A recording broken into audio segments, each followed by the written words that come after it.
Hey, gang. All right, so buckle up. We are going to fly through Unit 4 as fast as we can. I'm going to have you do at least half of the standards while you're on break. Okay, hopefully we can keep this under 45 minutes. But what you're going to do is you have your KBAT, right? And hopefully you've already put all these in. And then after that, you're going to have a template for each standard we cover, right? So we're going to cover 4.1 today in the video through 4.5. Okay. The reason that I'm setting up a template is so not only does it go faster, but I'm limiting you to how much you write because I know some of you guys get carried away. And so I don't want you to write every single thing down on the slide.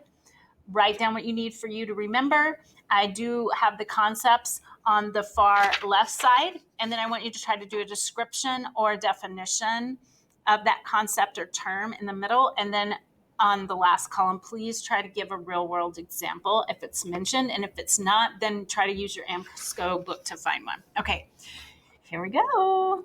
Okay, so in this unit, we are talking about political patterns. Things we're going to talk about is territorial boundaries and power. And we'll even talk about globalization, and we'll talk about supranationalism, like these big global agencies like the United Nations. Okay. All right. So 4.1 is just a brief introduction. It's mostly vocabulary words, but you really need to understand these terms in order to move forward some of these bigger concepts we cover. All right. So first, we need to understand what a state is. So a lot of times we think of a state, since we live in the United States, as like Texas or Colorado or California. Those are states, okay? But a state can also be like the United States, or a state can also be like Spain. So state is used synonymously with country, okay? And so you need to have all these characteristics listed in the bullets to be qualified to be a state. Okay, so you have to have a permanent population of people, and you have to have kind of a geographic location with borders and be recognized as a state by other surrounding states. Okay, you have to have a government.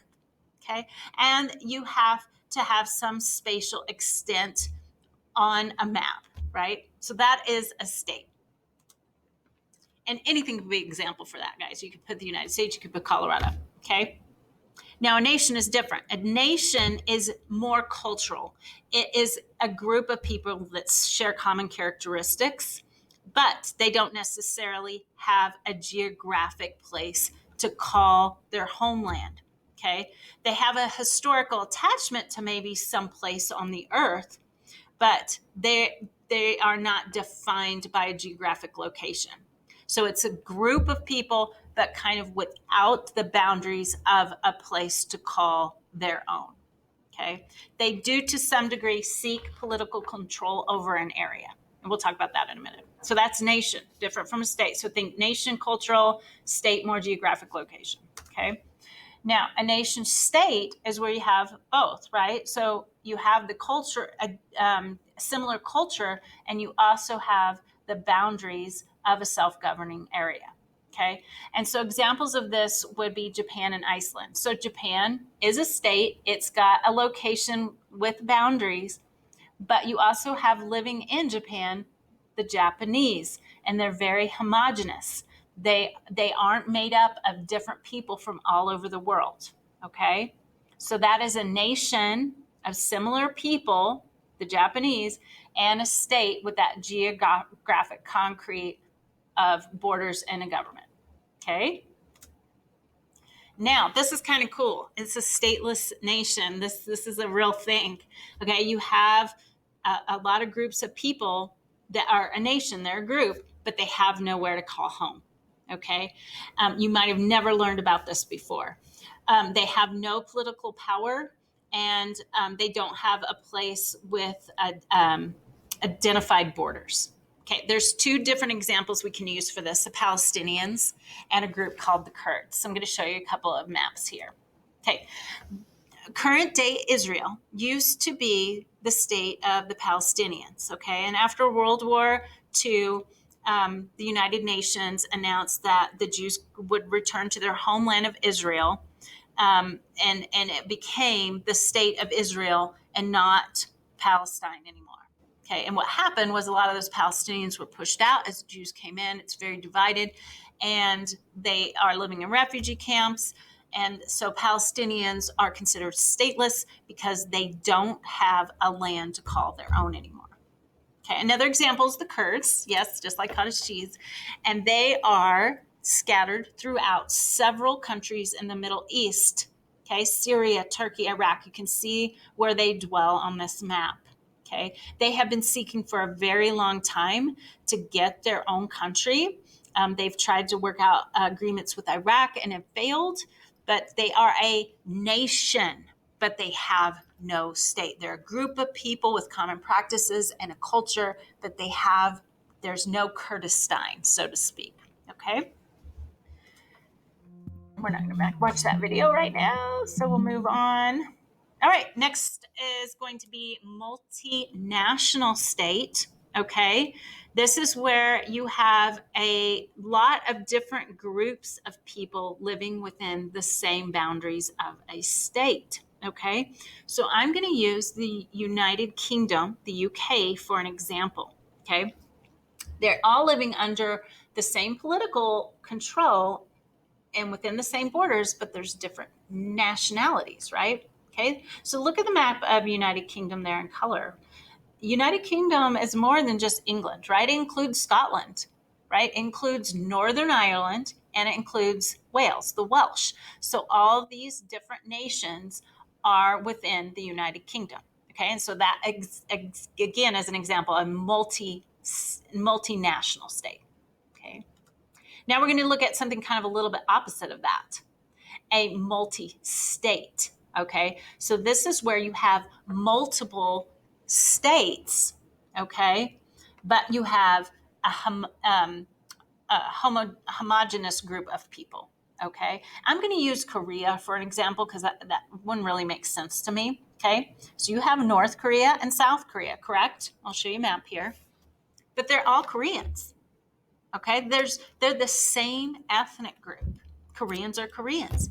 However, they have separated since the Korean War, and they have divided into North Korea and South Korea, and most of that division has been through a difference of governing styles, right? North Korea is communist and led by a dictator, right? And South Korea is democratic. But both are Koreans. Okay? So that is an example of the multi-state nation. Okay? All right, this is autonomous and semi-autonomous, essentially the same, but semi is going to be partly and not completely. Okay, so this is where you might have a state inside another state. They are somewhat self-governing if they're semi, and they're fully self-governing if they're full autonomous. Okay, so I'm going to give you a quick example of semi-autonomous. They have, it's a region, like if we use Hong Kong for an example, right? They're attached to the motherland of China, but they have a moderate degree of how they can self-govern themselves and what freedoms they have separate from China. Okay, so that's why it's called semi. So they have a little bit of control, but not full control. A great example of a full autonomous region that has a really high degree of self-governing is I would think about the Native American reservations here in the United States. Okay, I'm going to show you a map here. That's Hong Kong. But Native Americans, and if you've been to Navajo Nation, they have a completely different set of laws that they govern themselves by. Now, we do have agreements, the United States government, with some of these Navajo nations, but they're usually done through like treaties or pacts. Okay. And so if you travel even through some of these Navajo nations, there's going to be a different set of laws. And that's why you can see a lot of big casinos in Navajo nations. Okay. And they are under a different umbrella from the federal government. Hey guys, we're here at 4.2 political processes. So what you want to think about in this standard is that when we look at a world map with all the borders of all the countries, if we look at one current today, it's going to be different in 10 years. So why does it change? And we're going to examine some of those processes. Usually political boundaries change because of politics, economics, or even environmental reasons. Okay, so when we think about that, we're going to focus on three terms here: sovereignties, nation states, and self-determination. So starting with sovereignty, you need to know the meaning of this. It's the right of a state to rule over itself. Come around to some examples here through the standard. Okay, so when you have a state, you guys remember what a state is, right? And all the things that qualifies to be a state, and sovereignty is just the right of them to implement a type of government and laws and to rule themselves. Self-determination, that's where people have the right to govern themselves. Okay, it's just a God-given right. Okay, so we often have a nation. Remember, a nation different from a state. A nation is more of a cultural group. It could also be an ethnic group, and they want to own their own state. They want to have their own state. So that want is going to be what self-determination is. Examples of this we talked about previously in 4.1 was Kurds and Palestinians. We're going to talk a bit more about Basque and Catalonia, which is in Spain, and also the Balkans. All right, and last is nation state. Okay, again, remember this is a territory that's occupied by a specific group of people, usually homogenous, like the Japanese, and they are also recognized political boundary of that state. So Iceland and Japan are great examples of this because they're isolated islands. They haven't had a huge influx of immigrants coming in from different parts of the world, so they stayed ethnically single, and they're a state. So that's what we call a nation state. All right, let's get into it, you guys. So we're going to talk about the Balkans. First, I want you to know where this is. So this is in Europe. You can see Italy here and Greece, right? Mediterranean Sea below. So this whole peninsula right here is called the Balkan Peninsula. Therefore, this region is called the Balkan. Okay, so this is a very complex process, but I'm just going to give you a really quick summary of it. So specifically former Yugoslavia, which doesn't exist anymore, when it was made a country, it was made up of many, many different ethnic groups. And you can see that in this map over here to the side, all those different colors of different ethnic groups, okay? And eventually, all those ethnic groups started to have such conflicts that they, self-determination, wanted their own state. So in 1991, Yugoslavia collapsed because of this, and all of these ethnic groups broke away. So this term balkanization is super important because it's a term that revolves around this one particular area and breaking up of Yugoslavia. Okay, so balkanization is basically just a term that's used to describe the division or fragmentation of a state or region into ethnically similar places. And that's exactly what happened here. Okay, if you see this list right here, those are all the countries, new countries that developed out of old Yugoslavia. There you have it. Okay, we're not going to watch that video. So you want to know about the collapse of Yugoslavia. Along. Okay, another great example of self-determination, as you have a similar situation currently going on in Spain, okay? There's a region called Catalonia and also a region called Basque. They have a very complicated history and unique history, and that they are not very similar to the Spanish culture. So Catalonia region wants to, again, have self-determination and become a self-governing state of their own. And they also speak a different language. They do not speak Spanish. And then Basque is the same thing. They have their own language, and they also have a different ethnic group from Spain. And so these two areas in Spain want to break away, again, self-determination, and have their own state. Okay. The number of countries in the United Nations has grown over the decades. Give me a sec. Okay, let me blaze through this really quick. All right, next big concepts. We've touched on these before. We're going to dive in a little deeper with this. Imperialism and colonialism. You need to know that, you definitely need to know what these means and have examples of each. So imperialism, you need to think it's a more larger idea of creating an empire. It does exert force to control another nation or part of the world from afar, right? And the difference between imperialism and imperialism doesn't necessarily mean people that are conquering that area are going to settle there, okay? However, colonialism is the actual practice of claiming territories of a different land and settling there to exert either economic or social control or both. Okay, great examples, and we talked about these in the past, is Spain colonizing South America. Okay, the Spanish conquistadors, and then we've talked about this as well as British colonizing South Asia and India. Okay, and then Berlin Conference. We'll get into that, but that was a splitting up of Africa from European powers. So there are many effects to these processes seen in today's politics. So all of the era of colonialism and imperialism has had long-lasting effects on these places today.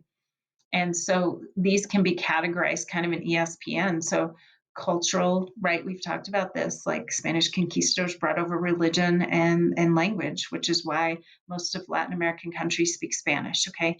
They can also be economically influenced and have effects from economics and social.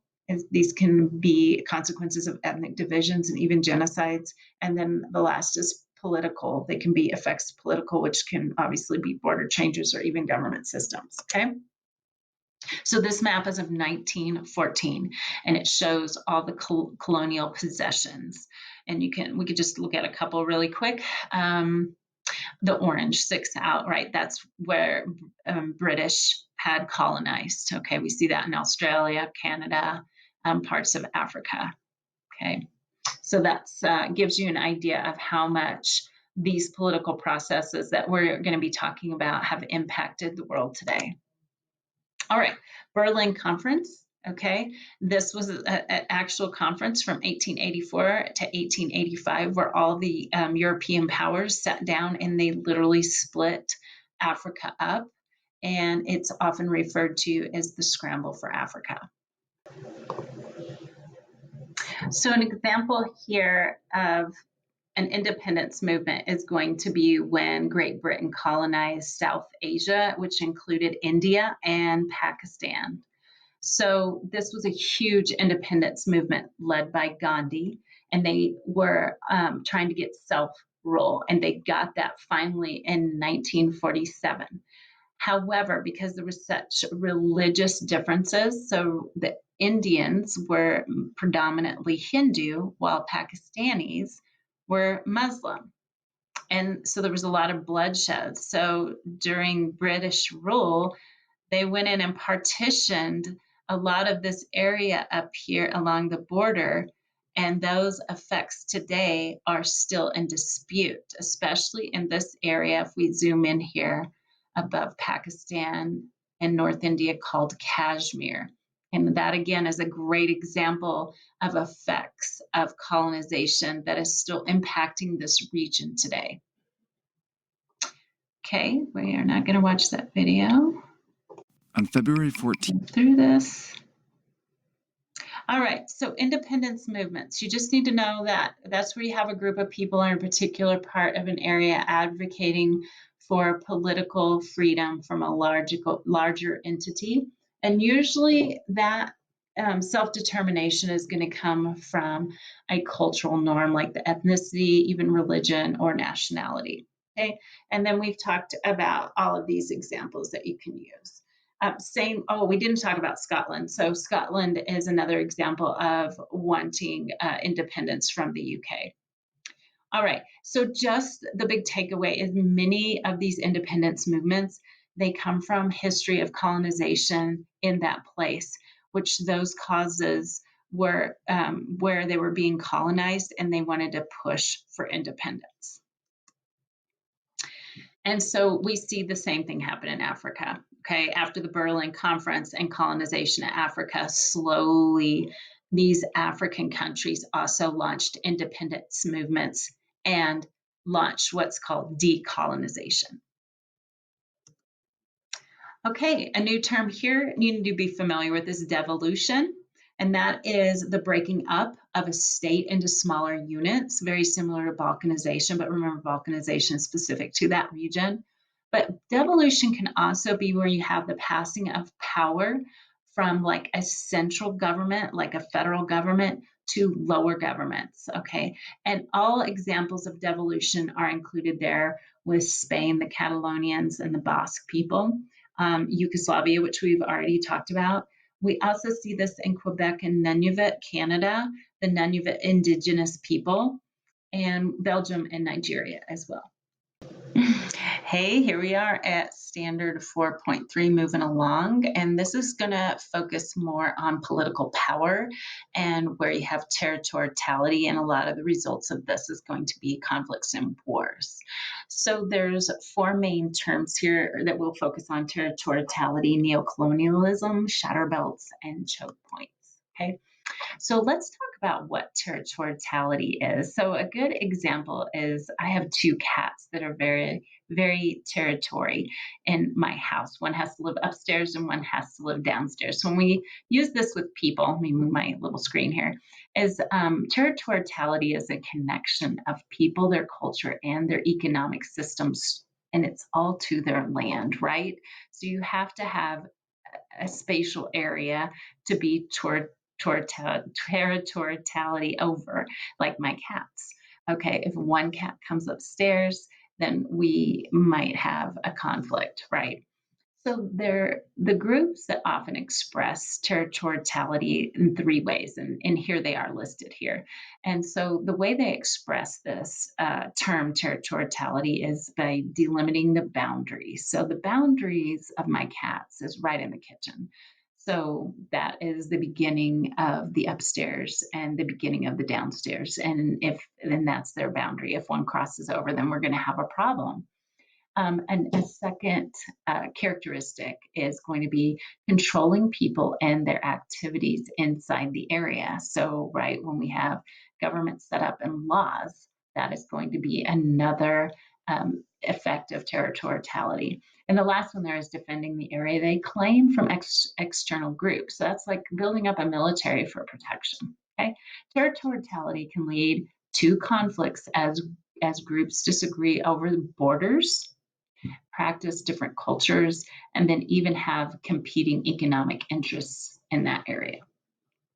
Okay, so what we're going to do with neocolonialism is I want, and I didn't do this for you, but set up your notes to be like ESP in, but we're not going to do in. So I'll talk about economics and then social, cultural, and then political. So neocolonialism in the aspect of, where am I? Let's go back here, of economics, okay? That's where you have developed countries, right? Developed countries that are very progressed, right? They're going to be a stage 4 in the DTM, and they're going to exert their economic power over less developed countries, okay? And some examples of how they might do this is through oil, okay? So you're always going to have big mother countries like Exxon and Shell, and those are always going to dominate over oil extractions in the Middle East. We also see exploitation of cheap labor in some of these less developed countries. And so an example is our iPhones and our smartphones would be 3 times more expensive if they were put together and assembled here in the United States. But we keep them cheap because we have people assemble them in developing countries. And usually those are going to be areas of Asia and Southeast Asia. Okay, another exploitation and exerting economic power is going to be where foreign countries, again, developed foreign countries, loan money to developing countries that are in such huge, large amounts that these developing countries will forever stay in debt and have no way out. So that's an economic example of neocolonialism. Now let's look at a more social example of neocolonialism. This is where you have developed countries exert cultural power over developing countries. And ways we see this is when countries lose their language to when the European powers came in and colonized, like Spanish conquistadors colonizing much of South America and the Caribbean. than those languages that they bring over as an example of neocolonialism and changing culture. We also see this on a religious aspect when you see big global massive churches go in as missionaries and convert people in these developing countries. The last way we could see it is in a fashion trend of Western clothing being the dominant form of dress worldwide. Like jeans is a great example of where that's a Western fashion that you pretty much see anywhere now.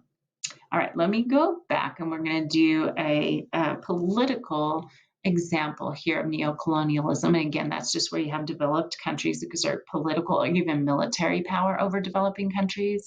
And so an example of this is when the United States is involved politically and militarily with affairs in developing countries and some areas that we have been involved, right, with our militaries, Latin America, Africa, Asia, and the Middle East. Another example is where we have treaties with some of these former colonies to allow our military bases to exist in those countries. Okay, and if you guys are military brats, you have most definitely lived somewhere else because of this neocolonialist impact. All right, so let's move on to shatter belts. It's a kind of an interesting term. Now, what this is where you have a really large area, like a regional, even global area that has a conflict, but because it's such a massive conflict that it can kind of have a domino effect on local areas. So a great example of this is when we had the Cold War, during the Cold War era, right? This was a huge political conflict that affected many different other countries all over the world. So we call this a shatter belt. It created shatter belts that impacted Korea. The Cold War impacted, of course, Europe and divided Germany into East and West from the Berlin Wall, and it even impacted Vietnam. Okay, so that's a great example you can put. And then the last we're going to do is chokeholds. All this is where you have an area where the physical geography creates a really narrow opening, almost like a strait. And many of them are called straits, so you can see examples listed there. That makes it really difficult for trade or even travel between 2 points.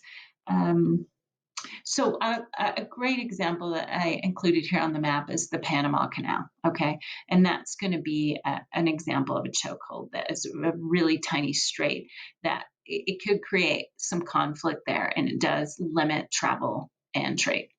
Okay, that is the end of 4.3. All right, hey, here we are at 4.4 standard. I love this standard because it's super straightforward. So we're just going to be defining political boundaries. So most political boundaries have kind of a reason, right, or a story. So we have to ask ourselves, why do we have political boundaries and what do they mean? And so political boundaries and divisions of governance between states and within them, they reflect balances of power that have either been negotiated or even imposed. So here's a list of all the ones we're going to go into. So as we go along, I want you to know the definition of each and have an example for each. So let's go pretty quick. All right, let's talk about the first boundary. It's called a relic boundary, and that's where you have a former boundary that actually no longer exists, but it still holds some kind of significance, and that significance could revolve around culture or economics. A good example here would be the Berlin Wall that used to divide East and West Germany, and the West side was democracy, while the East side was communist. Another example you could use would even be the Great Wall of China. So that is relic. The next boundary is going to be superimposed. So you guys know what impose means. So it's kind of going in and making that boundary regardless of what people there think. And this happened right after the Berlin Conference in Africa. So when they divvied up Africa, all those European powers colonized Africa. They didn't go in thinking, hey, maybe we should talk to the indigenous groups here and see who gets along, who doesn't, and draw up our boundaries. So they just went in, they divvied it up, okay? So I'm gonna zoom in here really quick And what this red shows is the partitioned ethnicity. So all this red were the existing ethnic groups. And we can see where even in Cameroon, where these boundaries that were drawn up by the European powers separate some of those groups.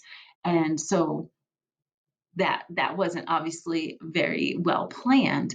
The other problem that we still see today is some of these boundary lines force groups that didn't get along to live together under one nation. Okay, so again, that is superimposed. The next is going to be antecedent boundary. These are boundaries that were actually drawn up before there was a big population and there wasn't very many people that lived there, and you didn't even have an established cultural landscape. An example of an antecedent boundary could be the US and Canada. Okay. Next is geometric boundary. This is really simple. So this is just a boundary that actually follows either a straight line. It often might go along a latitude or even a longitude line. Okay. They can also be either superimposed or antecedent. Okay. Now, again, this example is also US and Canada. And so the boundary of US and Canada is actually called the 49th parallel. So it does go along a latitude line. Canada. Video. And then another example of geometric boundary is as parts of North Africa also follow some longitude and latitude lines. Okay, and then, oh yeah, I forgot about this one. Many of the states in the United States also do that as well. So good, another example there. All right, and then subsequent boundary, these are boundaries that are drawn where it's kind of the opposite of antecedent boundary. These are boundaries where people already have settled and they have established cultures. And most of Europe has subsequent boundaries. Okay. All right, and then our last one is consequent boundary. This is a kind of subsequent boundary that is drawn to actually accommodate existing differences. And these differences could be ethnicity, religion, language. And we've already talked about some of these examples, but you could go ahead and put them again. But when you had the breakup of Yugoslavia, a lot of those lines were drawn in would be examples of consequent boundaries. When we talked about the India and Pakistan lines that were drawn up by Great Britain, those are going to be consequent boundary because of the religious differences. So you also have the Nunavut in Canada, those indigenous group up here in Canada. Okay. All right, that is it. Moving on to 4.5, y'all. Okay, yay, here we are at our last standard for the break, standard 4.5. And now that we know what some of these boundaries are called, we're going to talk about the function of these political boundaries. So we're going to talk about land boundaries and maritime boundaries, which are boundaries of the sea, which is really quite fascinating. And then we will talk about organic theory, rimland theory, and heartland theory when you guys come back from the break. Okay, so quickly, purpose of boundaries are created to show limits of political power, right? Just going back to my cats, and that kitchen is the boundary, okay? Boundaries define and enforce territoriality. Boundaries help create a sense of place, and boundaries regulate and control businesses and resources inside the jurisdiction. And then boundaries regulate and control people and resources outside the jurisdiction, okay? So those are the big purposes. So let's talk about how boundaries are established. So we're going to look at three terms here: defined, delimited, and demarcated. This is pretty straightforward as well. So a defined boundary, I would make sure you know the definition and have at least one example here. So a defined boundary is established by a legal document. Okay, just that simple. So a treaty that separates countries could be an example, or a legal document that shows property lines between houses. So if you have a home and a yard, you are going to have a defined boundary between you and your neighbor. Okay, next is a delimited boundary, and that is just a line drawn up on a map that shows the limits of the government's jurisdictions. Okay. And that could be an example would be like El Paso County. So if you get a speeding ticket, then you're going to have to report to the court system in El Paso. And then a demarcated boundary is identified by physical markers or barriers. So an example of that is where maybe you have a town limit sign. So when you're entering Fountain or leaving Fountain, that's going to be a demarcated boundaries. These could also be walls or fences erected on the border. So you could also use the US and Mexican border as an example of demarcated. All right. Next is, oh, did I skip one? Go back. Okay. Nope. All right. We are good. Stop getting tired. So how are boundaries established? Okay, so let's talk about some examples here. So political boundaries often coincide with cultural norms. It could be national to ethnic group or even economic divisions. So an example that you could put are boundaries that were drawn in Europe after World War I. They largely followed linguistic lines. So linguistic means languages, okay? Boundaries between India and Pakistan and even India and Bangladesh. Remember we talked about those partitions from Great Britain. Those were divided between, it was a religious boundary between Muslims and Hindus. We have boundaries that often match those of national group homelands, which could include England and the Wales, or even Spain and France. And then last is boundaries can reflect economic divisions. So this kind of does fall into ESPN a bit. So economic divisions an example of that could be the borders between even the wealthy suburbs and people living in the ghetto and poorer cities, okay? All right, and continuing on with how boundaries are established, political boundaries are also created through the use of demilitarized zones or through policies of other countries, okay? So a quick example and a little redundant, but you could use it, is boundaries in Africa that were again drawn up by those European nations as a result of the Berlin Conference. Okay, that's going to be an example of a political boundary. And then another great example when we talk about demilitarized zone as the boundary between North and South Korea is an actual DMZ, demilitarized zone. So there's about 3 miles of just really high security area. We have landmines and snipers and lots of barbed wire that separates North and South Korea. And that was created as a result of the armistice that ended the Korean War. Okay. Now, boundaries are often contested, and what you want to think about that as they're argued or still in conflict. So defined boundaries must be delimited or demarcated so that people know where boundaries are on the earth, right? And so boundaries are shown on maps according to their definitions, but we also use some of that stuff we learned in Unit 1 with GPS technology. And you have surveyors out if you've ever seen people, workers out with those little cameras and they're surveying land and they're actually measuring and setting up boundaries. Now, once boundaries are set up and demarcated, where they have some kind of physical barrier or even signs, it becomes really hard to correct those mistakes later on, and those can often go on into court battles. Okay, and here's just an example of, again, that area, disputed area in Kashmir and the Indian and Pakistani. And so it just says boundaries are defined, delimited, demarcated, and administered to establish limits of sovereignty, but often contested. This is a great example of a contested boundary. Okay. This is a really cool video that we'll watch later, but it's on the Four Corners. They actually think that it's like This famous memorial 172 draws scores of feet folks off every and not year in the for the right chance to place. stand in Just 4 pretty, states at pretty, once. pretty It funny. marks the spot So we'll where watch this Utah, in class this when we famous come back memorial, from the draws break. scores of folks every. All right, and then this you have already, I've snipped it and put it in there, but these are examples of actual boundary disputes, and I would definitely just quickly underline or highlight some of these. So you have 4 types of disputes. You have the definition already and the example.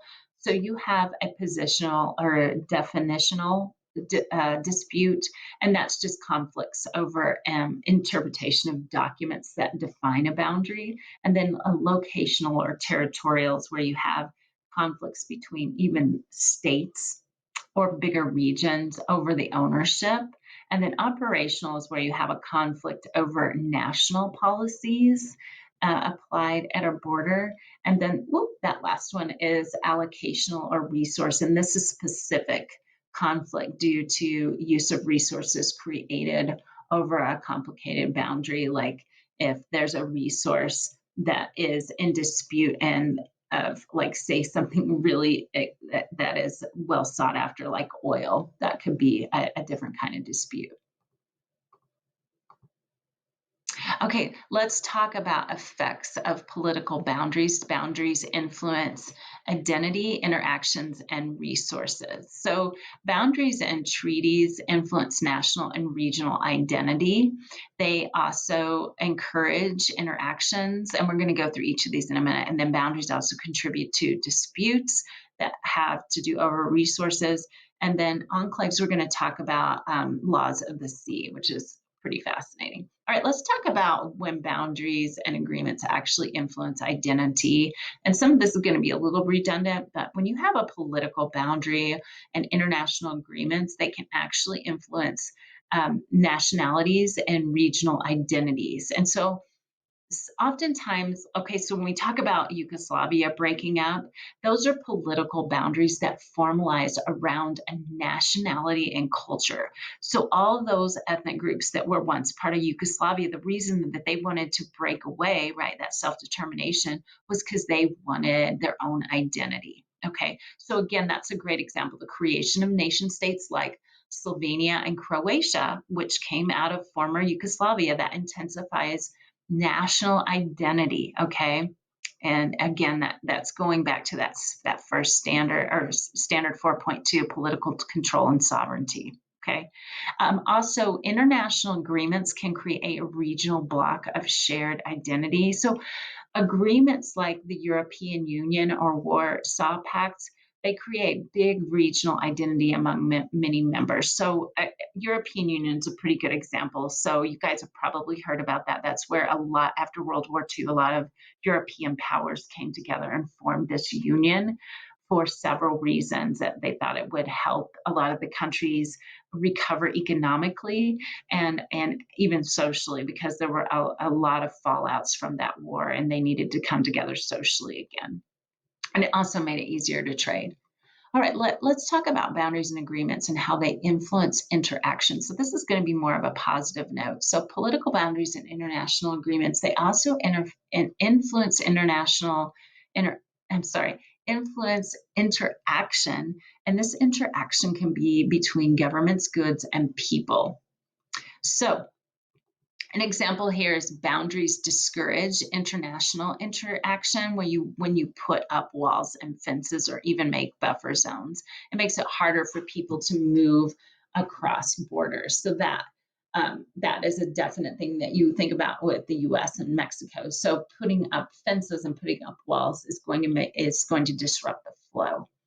Okay, but you do have a more positive aspect of boundaries, and that's where you have international agreements encourage, like things like trade, where you have free trade zones. The European Union is a pretty good example of a positive interaction and making it easier for countries in Europe to trade. They also have the euro, which is a common currency, so it made it easier to travel and use the currency between those countries in Europe.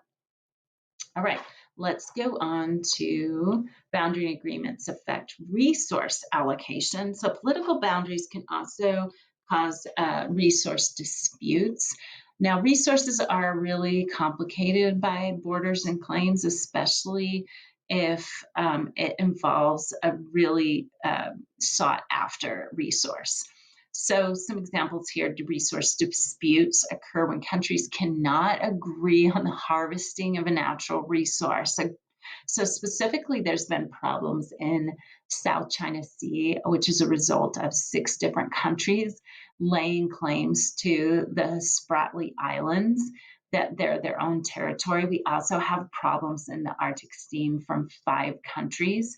What we're going to do when we get back from break is we're going to watch a pretty fascinating video on South China Sea, where they are actually being very territoriality and creating artificial islands. And there's tons of different conflicts on who actually owns parts of the sea. All right, so brings us to a pretty cool topic, that there beyond land boundaries, we also have boundaries in the sea. So I printed a chart up for you guys, which is on the next slide here. But what UNCLOS stands for is United Nations Convention of Law on the Sea. And so we basically, and you can't see them because they're invisible, but there are zones and boundaries in the sea. And so what it does is a country's territory will go outside. So this is our country right here. 12 miles out from the land into the sea belongs to that country. Okay. And then 24 miles out is what we call a contingent zone. And then where you have 200 miles out is what we call the EEZ, and that's exclusive economic zone. That means whatever resources might be in this area is still going to belong to that country. Okay. And then when you go beyond 200 miles, that's what we call the high seas. And that's kind of no man's land. So a lot of times when ships go into high sea areas, that's where you have pirates that will actually come on board and take over and do kidnapping and that sort of thing. Pretty wild. So that is a chart that you definitely want to be familiar with. Okay. All right, and then we'll watch this video. It's really cool on China building these islands in the South China Sea. Okay. All right, let's see. I think that is it, you guys. Way to go. So we're not going to do 4.6 until you come back. So hopefully you got this done and you have a great break. Okay, we'll see you guys soon. Bye.